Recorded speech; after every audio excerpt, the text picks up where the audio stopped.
and happy Wednesday. It's a motivational Wednesday. I love to always imagine we're at a spa and I'm on the beach. I have a beautiful ocean behind me and a palm tree. To my left, my friend Amelia Fowler is here today. She's up at her room waiting to share words of wisdom with us. I can't wait to interview her and hear what she has to say. Amelia is an actress, an improviser, a writer, a businesswoman, entrepreneur, many skills, and an educator. She teaches, but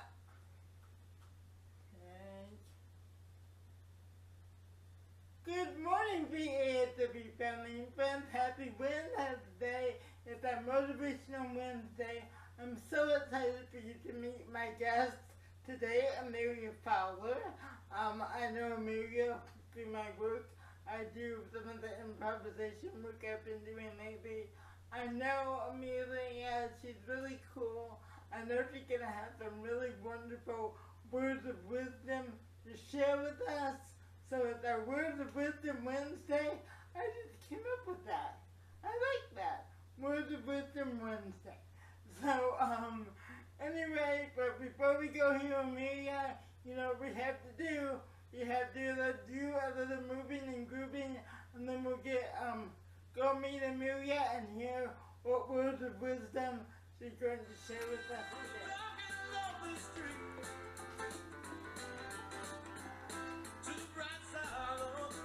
I love this song.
That was a lot of fun.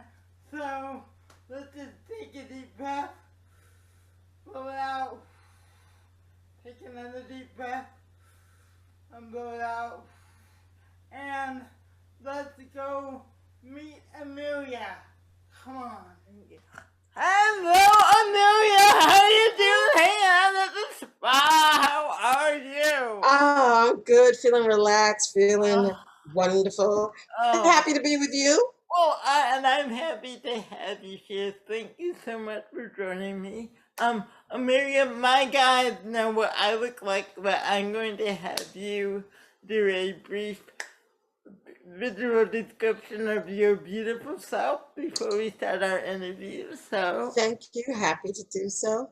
I am a Black woman, brown skin, with a blue. This is the second day I have blue on, with a blue, like almost aqua themed sundress on. My hair is black. It's natural in two braids, and I have some twists in the front of my hair. And I have this lovely background of a resort that I'm going to start living into because I need a vacation. I hear you. I know. I love this place. So anyway, Amelia, I always love to start my interview with this. how would you describe yourself if you were doing your 30-second, 40-second elevator pitch? Because we all get on the elevator and pitch ourselves. But if you were going to describe yourself as an artist, as a human, as a beautiful person on this planet, what would that be? If you were going to say, "Hi, I'm Amelia," what is your elevator pitch? Hi, I'm Amelia, a talented bucket full of wild, focused fun. I love that. And you are a improviser, you're an artist, you're a writer, you also are a teaching artist. So Mhm. when was there a moment in your life, I think we all, or maybe we have more than one, when you said, yeah, this is what I want to do. What was that moment in young Amelia's life, or when you just knew that a journey as an artist was the journey that you were going to be on? So it's funny, right? My mother figured it out before I figured it out. So I'm convinced that all mothers know everything, or at least my mother knows everything. So when I was little, she put me in every performance group, and I didn't really fully cotton to it, right? It wasn't really my thing. At first, I wanted to be a veterinarian. Then I found out that you had to clean out cages and have to put animals to sleep, and I was like, nope, that's not going to work. Then I was actively working to become a chef. Like I was like 12 or 13, and I was, going to food fairs and all that stuff, and learning how to, do sugar work. I was really into it. And then it happened. The Cosby Show. I'm fully dating myself, y'all. The Cosby Show. And God bless her. I know I'm just going to be honest about it. I was watching Tempest Bledsoe and thought, wow, I can definitely do better than that. And she's a wonderful person, and she was a child star, and I thank her for being there to make the road for young women like the little girl who produced and wrote her own movie Little. But like, We're gonna talk about that now. God bless that baby. But I was just like, wow, I know I can do better than this. And I went on my first audition, or at least the first audition I was cognizant of. My mother had taken me on audition for Sesame Street years prior. Oh, I tanked it. I tanked it bad from what she said. I was like, I didn't want to talk to these people. I was like, I don't know you. But I was cute. That's about it. She was like, they thought you were cute. They just didn't understand why you wouldn't speak. I was Michigan J Frog, all up in that joint. But I went on the audition. It was for a show called Kids Court, and it was an open call. And I, put on my best little ridiculous 80s clothes, and I thought I was cool. I went in and I was chosen to play a lawyer, which was kind of ironic since my family's all in law, on the show. And I went and I did my first booking when I was 13, 14, somewhere around there, 12, 13. And I beat out like thousands of other kids. And I felt really good about that. I was like, this is what I do. I feel alive. This is what I want to do. And I started from there. And like, I've taken breaks. I've done things off and on, and had different focuses, but went to school for it. For the most part, that's what I've been working in for the last years. Mm-hmm. Years. I got a few more years on you. But, so what was it? What was it about that young? Well, I mean, what was it about it that made it feel like? Was it the imagine how you got to use your imagination? Was there something specific that made you go, yeah? It was thrilling. It was thrilling, and it wasn't the same. And I felt at ease. Like I felt at ease. Many years later. Oh, I'm sorry, I didn't put this in the audio description. I'm also a larger woman, right? Mm-hmm. And there might be times in my personal life, when I say personal life, I mean my walking up and down the street, where I might be conscious of how much my largeness may impact another human being. Or when I was in school as a very young child, I got, teased because kids are jerks. And in no way, shape, or form am I saying I'm Ricky Lake in that movie. Talk about, I'm so sad, I'm sad. I'm not saying that. I'm just saying that I transcend whatever my corporeal being is. When I'm doing what I do, there are no knee pains, there is no issues, there's no nothing. It's like I am anything and feel as if I am anything. And I dare you to tell me different. Like that type of confidence within it shows up because I'm a relatively confident person in my regular life, but the confidence on stage is a whole different animal. Or you know, in front of a camera. My love is stage, but hey, camera work make money. So I've learned to love it, even though it's not about the actor. Yeah, like that transcendency, that ability to be anything, be anyone, come from any time, say anything, have that reach. It's the most powerful, I think, I feel at any time when I can keep that room listening to me, understanding what I have to say for us. Wow. If that makes sense. Wow. And I did say Amelia and I met working together on 90s sitcom and Afrofuturism improv, so that's how I know her. So what the young, you know, child, you know, so did you go to how did you continue to study your craft? What was that early, how did your journey progress? Okay. Good. These are all great questions. Like I don't think I've ever like been this completely forthright with the whole journey. Wow. Diana, you get a lot of stuff out of people. I wound up, you know, taking that whole performance group thing that my mother started and actually running with it on my own. There was a group in New York City. I'm based in New York City, and that's where I grew up as well. And was born, haha, native New Yorker, what? Brooklyn in specific. But there was a group called City Kids. And, you know, it was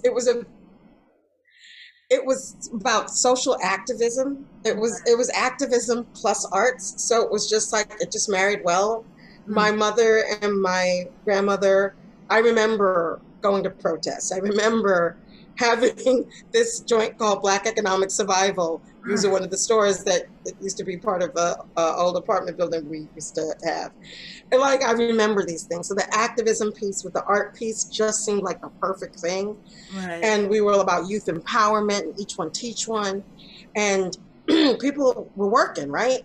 It was an organization where folks were really in the business. Like Malik Yoba was in that joint, Renly Santiago, who was in Dangerous Minds, Donald Faison. Like there was a lot of people in the group. Right. Anna Nicole Carson? No, Lisa Nicole Carson. Oh, She yeah. was in that joint too. Like they did stuff with like Quincy Jones, this, that, and the other. It was definitely in that real world. And there were some kids that were actually on Broadway in the group. It was definitely in that vein. And there was also such a focus on social activism where it was like you had two paths and you could blend the two. And I met some great people that I still know now.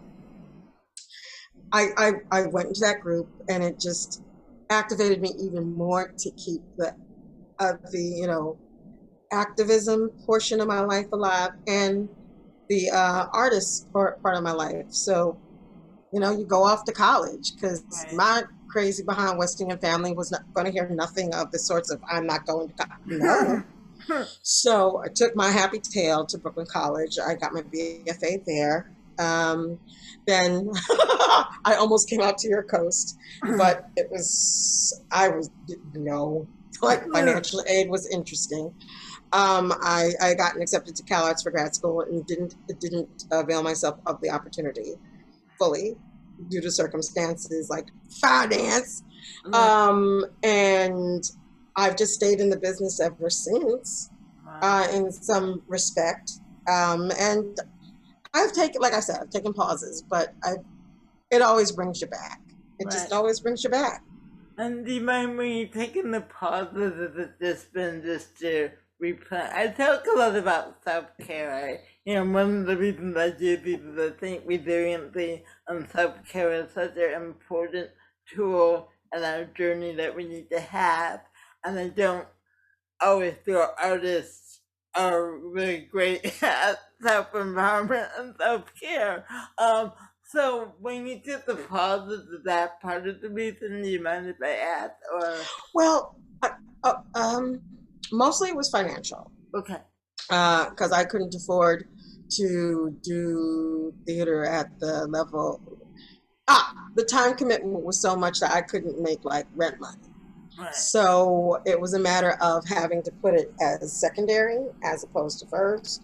Mhm. And the focus was on how could I make these dollars. Right. And they weren't complete. Like I never have left completely, Mhm. but I've several times had to make the choice that this goes first as opposed to the art. And that's how it was. Self-care, and yes, it's incredibly important. Self-care is incredibly important. And I can say, as a grown human now, only in the last, I'd say maybe decade, I've learned that that's a really big, important part of the conversation. Mhm. And only I could say maybe over the last 3 or 4 years have I really embraced that there are some jobs I don't need to take, and there are some places that are not healthy, and there are some places that do make me thrive, and there are places I prefer to be, and that it's not always about the fame or the remuneration. Right. And that's the thing. If you're in this just for the money and the fame, get out of it. Right. That's not the point. If that's really what you're chasing, it's not the point. Because like I remember when I was just starting out in a real way, a gentleman I was so happy I got some extra work, and my teacher had sent me to AFTRA, and I was so happy, and he'd helped me, and I was so happy and so proud. And I was on the show, and one of the gentlemen said, acting is about endurance. How long can you stay in before it makes you leave or before you make it? And make it looks like different things to different people. Exactly. I totally agree. So I know you uh, uh, love improv like I do, and you that's how we met. And improv to me the specific it's broad, but there's a specific type of art form that improv brings. So what is it about improvisation and doing improv, and you are part owner of one of the comedy sports you teach. So what is it about this particular art form that you love, that you not only love but also love to teach? And if you could share that, I would love that. Yet again, great question.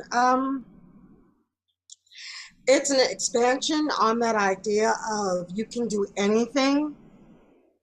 And it's the most, in my opinion, and purely my opinion, just what's in my head, it's the most accessible form of art.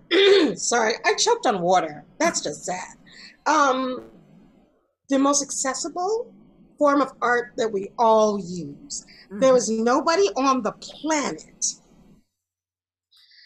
who does not improvise. Right.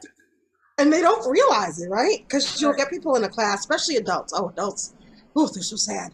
It's like, guys, you don't know what I'm going to say. So you don't know what you're going to say. Now, you might be planning what you're going to say. Right. But still, you don't know that it's going to come out exactly the way you've planned it. No matter what's going on in your head right now. Right. I could literally just say, bark, and then you have to deal with that. Right. Right? And you can ignore it, but then that's not having a conversation. That's kind of doing a monologue and talking to yourself. Also, I also do believe that more positive, forward-moving communication creates possibilities, because everything happens in a conversation, whether we think it does or not. Mm-hmm. And I think especially for children of color, Black children, they need that. They need that to be able to get through the insanity that they have to deal with. Being able to express yourself in a more full-throated way, Right. in a more open way, and to be able to hear in that same fashion might save your life. Right. And I'm not being hyperbolic, it might. And what I also love about it for me is as a artist educator is when uh, all the barriers become broken down, because if you have a challenge reading, that's not an issue because there's no script. There's no script. There's no there's total freedom, and you can still go through all the emotional places, but you don't have to worry about what's my next line, because the next line is happening in the moment, and that's why I think that's why another reason why I love it is like, oh, it just all happened in the moment. So I want to ask, how do you think that has applied to you when you're doing scripted material, when you're working on scripted material? Yet again, another great question. It allows you to find the newness all the time, because when you're doing something that's scripted and you're doing it more than once, like, because a theater run might be, anywhere from 2 weeks to 10 years. Like, Right. who knows? I wish I had 10 years. At least a year.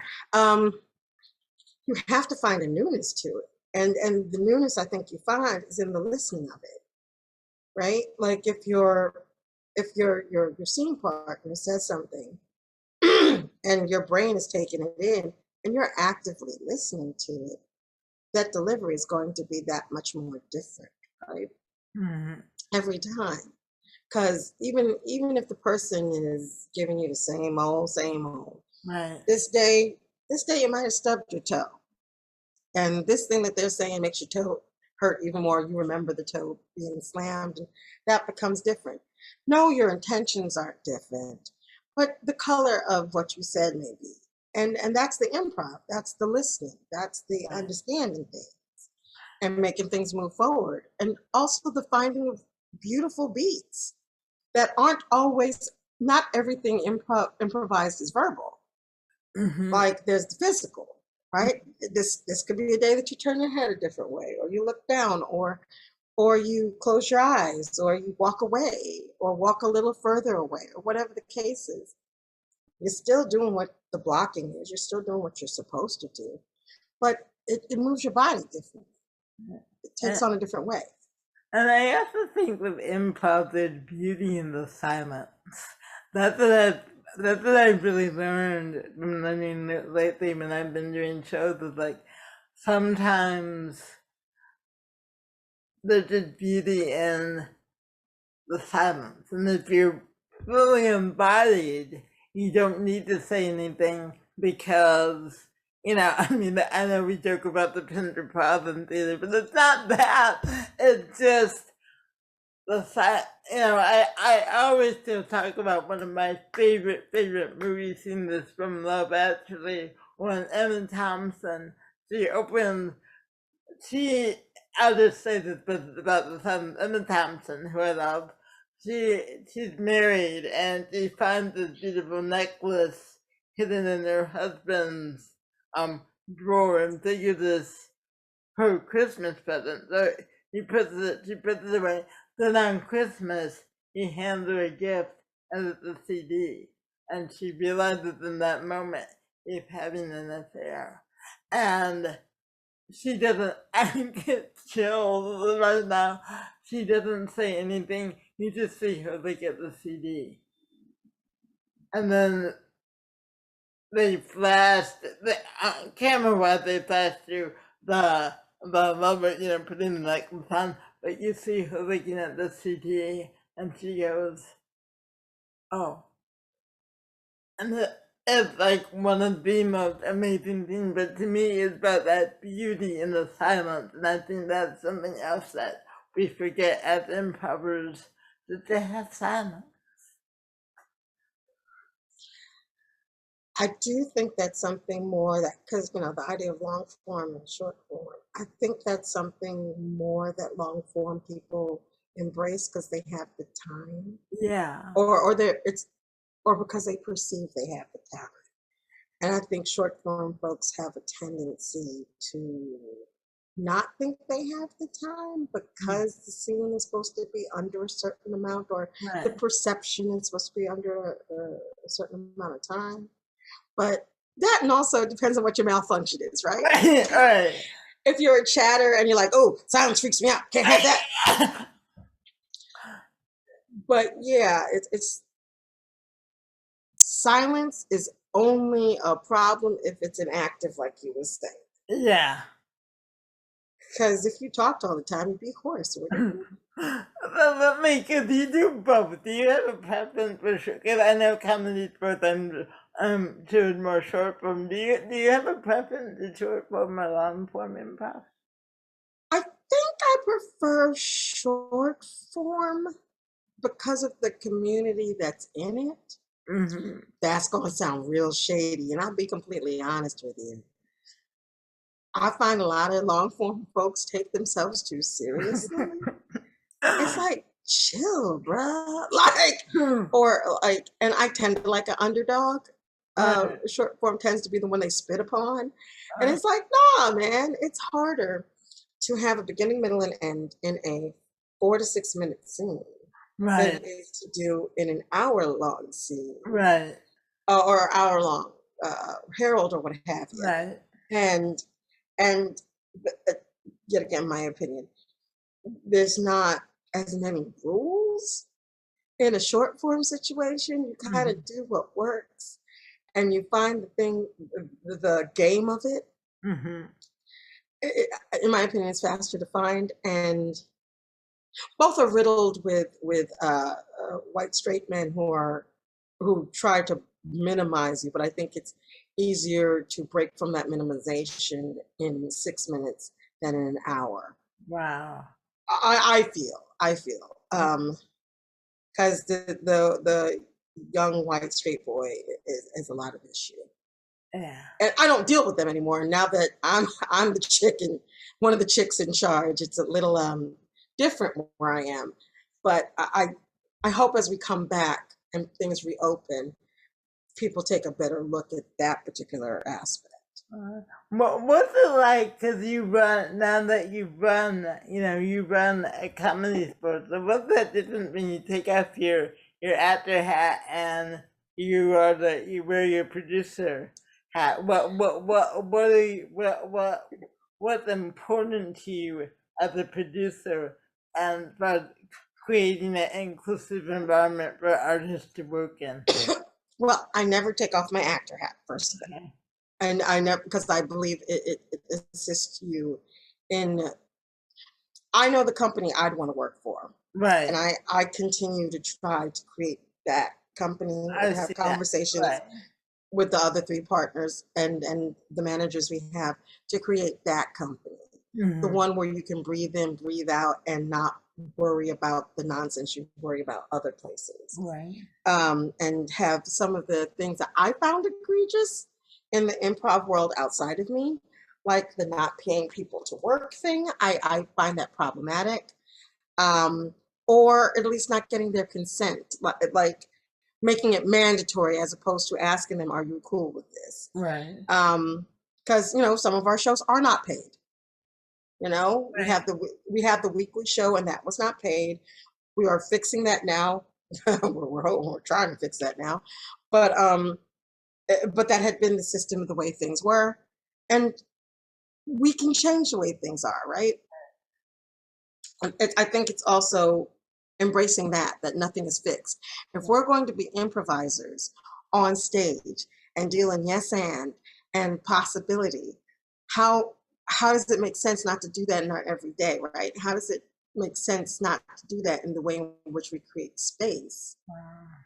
If the listening is large on stage, why isn't the listening large off stage? Right. Like, why would I not accept who you're being in this moment with me? That, and also, no jerks are allowed. That's the big part of the thing. If we smell jerkdom, you got to go. You can't stay here. And I understand that. I think that's the thing that's hardest about being in charge in any way, shape, or form, of having and I don't love confrontation. And I think a lot of people who are artists aren't particularly in love with it due Right. to some of the things we have in common of, I don't know, like some, like I said, those malfunctions.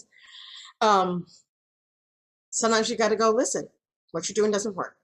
Right. And you're hurting, or not hurting, but you're creating a situation that's not prime for everybody else. Right. So either you choose to be part of what we're creating, or you choose to not be, or we tell you you can't be Wow. because you've chosen not to be. I love it. I love it. Oh, this has been so awesome. I could talk to you for 3 hours, but that. So I'm gonna do one more thing. I'd love to do this. How do you define success? Comfort. Let me explain. Not being worried about the needs in your life, like, food, shelter, bills, having a little extra to assist others, and to, be, cool with going on trips and doing things like that. Having enough and doing what you Mm-hmm. like doing work that really thrills you, being on projects that you enjoy, and having time to do nothing. Cool. I love it. Oh, Amelia, thank you so much for coming and sharing your words of wisdom. Thank you for the invite. Oh, you're very welcome. And listen, all my guys know I start and every class on YouTube that I do, Moving and Grooving. So what is a song that you love? I do love some Dua Lipa, Levitating. All right, let me go look for that. I got it, and we are gonna rock out. Okay, here. My mother and I will sing this and be foolish the whole time. Oh, yeah. All right.